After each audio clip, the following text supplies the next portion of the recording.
ഭീകരർക്ക് അവർ സങ്കല്പിക്കുന്നതിനും അപ്പുറമുള്ള ശിക്ഷ ലഭിക്കുമെന്നാണ് പ്രധാനമന്ത്രി പറഞ്ഞിരിക്കുന്നത്. സർജിക്കൽ സ്ട്രൈക്ക് പോലും നമുക്ക് പ്രതീക്ഷിക്കാം. തീർച്ചയായിട്ടും പ്രതീക്ഷിക്കാം. കാരണം മറ്റൊന്നും അവർക്ക് മനസ്സിലാവുകയില്ലല്ലോ. അതുകൊണ്ട് പണ്ട് പുൽവാമയിലുണ്ടായതുപോലെ വളരെ ശക്തമായ ഇടപെടൽ എടുത്തുകൊണ്ടാണ് ഇതുവരെ നമുക്ക് സമാധാനം ഉണ്ടായിരുന്നത്.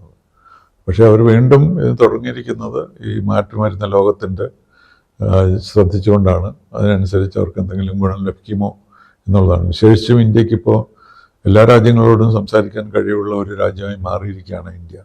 റഷ്യ ആയാലും ചൈന ആയാലും യുണൈറ്റഡ് സ്റ്റേറ്റ്സ് ആയാലും എല്ലാവരും ഇന്ത്യയോട് സംസാരിക്കാൻ തയ്യാറാണ്. അതേസമയത്ത് പാകിസ്ഥാൻ ഒന്നും ആർക്കും ഓഫർ ചെയ്യാനില്ല. അവരുടെ ഇക്കോണമി തകർന്നിരിക്കുന്ന ഒരു ഫെയിൽഡ് സ്റ്റേറ്റാണ്, മിലിറ്ററി ഡിക്റ്റേറ്റർഷിപ്പാണ്.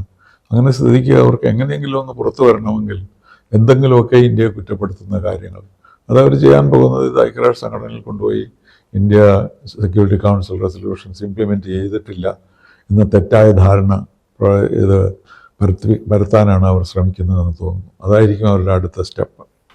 ഇന്ത്യ ഇന്നലെ കടുത്ത നടപടികളാണ് പാകിസ്ഥാനെതിരെ സ്വീകരിച്ചത്. ഇത് പാകിസ്ഥാൻ പ്രതിരോധത്തിലാക്കുന്നതാണ്. എനിക്ക് തോന്നുന്നില്ല അത് അത്ര കടുത്ത നടപടികളാണെന്ന്. ഇപ്പോൾ ഡിപ്ലോമാറ്റ്സിനെ അങ്ങോട്ടും ഇങ്ങോട്ടും മാറ്റിയത് കൊണ്ടോ അല്ലെങ്കിൽ എംബസി അടച്ചത് കൊണ്ടോ ഒന്നും വലിയ വ്യത്യാസം വരാൻ പോകുന്നില്ല. കാരണം അവർക്കതിൻ്റെ ആ ഫീലിംഗ് വരണം. ഇതുപോലെയുള്ള കാര്യങ്ങൾ ഇനി ചെയ്താൽ നമുക്കിതിൽ കൂടുതലുള്ള പ്രശ്നങ്ങൾ വരുന്ന പാകിസ്ഥാനെ മനസ്സിലാക്കി കൊടുക്കുക എന്നുള്ളതാണ്. അതിപ്പോൾ സംഭവിച്ചിട്ടില്ല. അപ്പോൾ അതുകൊണ്ട് ഇതൊരു ഫസ്റ്റ് സ്റ്റെപ്പ് എന്നുള്ളതേ ഉള്ളൂ. കമ്മ്യൂണിക്കേഷൻസ് കട്ട് ഓഫ് ചെയ്യുക ഒക്കെ. പക്ഷേ അതിനേക്കാളും ഗുരുതരമായ ഒരു റിയാക്ഷൻ ഇന്ത്യയിൽ നിന്ന് ഉണ്ടാകേണ്ടതാണ്. അതുണ്ടാകുമെന്ന് തന്നെയാണ് ഞാൻ പ്രതീക്ഷിക്കുന്നത്. ഇതൊരു യുദ്ധം എന്നോ അല്ലെങ്കിൽ ഇന്ത്യ പാകിസ്ഥാൻ പ്രശ്നം എന്നുള്ള തരത്തിലല്ല ഇതിനെ കാണേണ്ടത്. മാറുന്ന ലോകക്രമത്തിൽ പാകിസ്ഥാൻ എന്താണ് സ്ഥലം എന്നറിയാൻ അവർ ശ്രമിക്കുകയാണ്. ഇപ്പോൾ താലിബാനുമായിട്ട് പാകിസ്ഥാൻ വലിയ അഭിപ്രായ വ്യത്യാസമാണ്. അമേരിക്ക തിരിച്ച് അഫ്ഗാനിസ്ഥാനിൽ പോയി അവിടെ ഉണ്ടായിരുന്ന എയർപോർട്ട് വീണ്ടെടുക്കാൻ ശ്രമിക്കുന്നു. അവർ പാകിസ്ഥാനെതിരായിട്ട് കാബൂളിൽ നിന്ന് അഫ്ഗാനിസ്ഥാനിലെ താലിബാൻ സൈന്യങ്ങൾ പാകിസ്ഥാനെ അറ്റാക്ക് ചെയ്യുന്നു. അപ്പോൾ ഇങ്ങനൊരു മാറിക്കൊണ്ടിരിക്കുന്ന സിറ്റുവേഷനിലുള്ള അതിനുവേണ്ടിയുള്ള അവരുടെ ഡോമിനേഷനുണ്ട് അല്ലെങ്കിൽ അവരുടെ താല്പര്യങ്ങൾ സംരക്ഷിക്കാനുള്ള ഒരു ഗ്ലോബൽ ആക്ഷനാണ് അവരിപ്പോൾ നടത്തിയിരിക്കുന്നത്. നമ്മുടെ റിയാക്ഷൻ സംബന്ധിച്ച് പറയുകയാണെങ്കിൽ തീർച്ചയായിട്ടും നല്ല റിയാക്ഷൻ തന്നെയായിരുന്നു. പക്ഷേ ഇത് പോരാ എന്ന അഭിപ്രായക്കാരനാണ് ഞാൻ. ഈ ഡിപ്ലോമാറ്റിക് കാര്യങ്ങളൊക്കെ ഇപ്പോൾ എംബസിയെ തിരിച്ചയക്കുക അല്ലെങ്കിൽ ഡിപ്ലോമാറ്റ്സിനെ മാറ്റുക അങ്ങനെയൊക്കെ ചെയ്യുന്നത് സാധാരണയാണ്. പല രാജ്യങ്ങളും തമ്മിൽ അഭിപ്രായ വ്യത്യാസങ്ങളും ഉണ്ടാകും. പക്ഷേ ഇന്ത്യയും പാകിസ്ഥാനും തമ്മിൽ അതിലും കൂടി കടന്ന ഒരു സ്ഥിതിയാണ് ഇപ്പോൾ ഉള്ളത്. അപ്പോൾ അതുകൊണ്ട് ഇതുകൊണ്ടൊന്നും അവരുടെ പോളിസി അവർ മാറ്റുമെന്ന് തോന്നുന്നില്ല. നമുക്ക് കൂടുതൽ ശക്തമായ മിലിറ്ററി ആക്ഷൻ എടുക്കേണ്ടതായിട്ടുണ്ട്. അത് ഇന്ത്യ ചിന്തിച്ചുകൊണ്ടിരിക്കുകയായിരിക്കും എന്നുള്ളതിന് സംശയമൊന്നുമില്ല, എനിക്കില്ല. അപ്പോൾ അതുകൊണ്ട് അത് നമ്മൾ പ്രതീക്ഷിക്കേണ്ടതാണ്.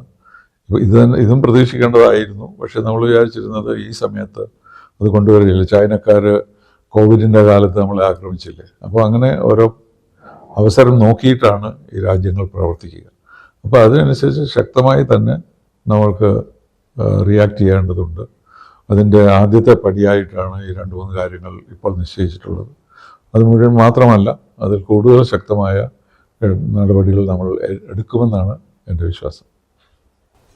പാകിസ്ഥാൻ ഇപ്പോഴും അവരുടെ പങ്ക് നിഷേധിക്കുകയാണ്. പാകിസ്ഥാൻ അറിയാതെ ഭീകരാക്രമണം ഇന്ത്യ ഉണ്ടാകും? തീർച്ചയായിട്ടും ഇല്ലല്ലോ. അത് ആരും വിശ്വസിക്കുന്നില്ല. അവരിതിൻ്റെ പുറകിലാണ്. ടെററിസം മാനുഫാക്ചർ ചെയ്യുകയാണ് അവരുടെ പ്രധാന ജോലി.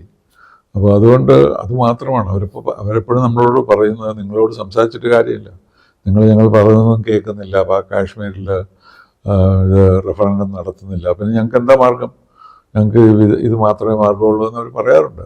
പക്ഷെ നമ്മളതിന് മറുപടി പറയുന്നത്, നമുക്ക് യുദ്ധവും സമാധാനവും കൂടെ ഒന്നിച്ചു കൊണ്ടുപോകാൻ സാധ്യമല്ല. സമാധാനമാണ് വേണ്ടതെങ്കിൽ ഭീകരവാദത്തിൽ നിന്ന് നിങ്ങൾ മാറി നിൽക്കുക. യുദ്ധമാണ് വേണ്ടതെങ്കിൽ നമുക്ക് യുദ്ധം ചെയ്യാം, നമുക്ക് വിരോധമൊന്നുമില്ലല്ലോ. അങ്ങനെയുള്ള ഒരു ലൈനാണ് നമ്മളിപ്പോൾ എടുത്തിരിക്കുന്നത്. ഇന്ത്യയിൽ എത്തിച്ചതുമായി ബന്ധം കാണുന്നുണ്ടോ സാർ? അതോ കാശ്മീർ വിഷയം അന്താരാഷ്ട്ര തലത്തിൽ കത്തിച്ചു നിർത്താനുള്ള ശ്രമത്തിന്റെ ഭാഗമാണ്? അതാണ് റാണയുടെ കാര്യത്തിൽ വലിയ താല്പര്യം, അതിൽ റിലവൻസ് ഒന്നുമില്ല. ഇങ്ങനെ പല സംഭവങ്ങളിലൊന്നെന്നുള്ളതേ ഉള്ളൂ. കാരണം റാണ ഇതിലൊരു വലിയ ആക്ടർ ആയിരുന്നില്ല. ഹെഡ്ലിയാണ് ഇതിൻ്റെ പ്രധാനപ്പെട്ട ആൾ. അദ്ദേഹത്തിനെ അവർ വിട്ടിട്ടില്ലല്ലോ. ഹെഡ്ലി ഇപ്പോഴും അമേരിക്കൻ ജയിലിലാണ്. കാരണം ഹെഡ്ലി പറയാനുള്ളത് ഇന്ത്യ കേൾക്കാൻ പാടില്ല എന്ന് അമേരിക്കയ്ക്കും താല്പര്യമുണ്ട്. അപ്പോൾ ഹെഡ്ലിയെ അവിടെ കീപ്പ് ചെയ്യാൻ വേണ്ടിയിട്ടാണ് റാണയെ വിട്ടുകൊടുക്കാൻ അമേരിക്ക തയ്യാറായിരിക്കുന്നത്. അതുകൊണ്ട് അതുമായിട്ട് ബന്ധമൊന്നുമില്ല. പക്ഷേ ഇങ്ങനെ പല സംഭവങ്ങൾ നടക്കുമ്പോൾ അതിനൊരു ഇൻ്റർ കണക്റ്റഡ്നെസ് വരും.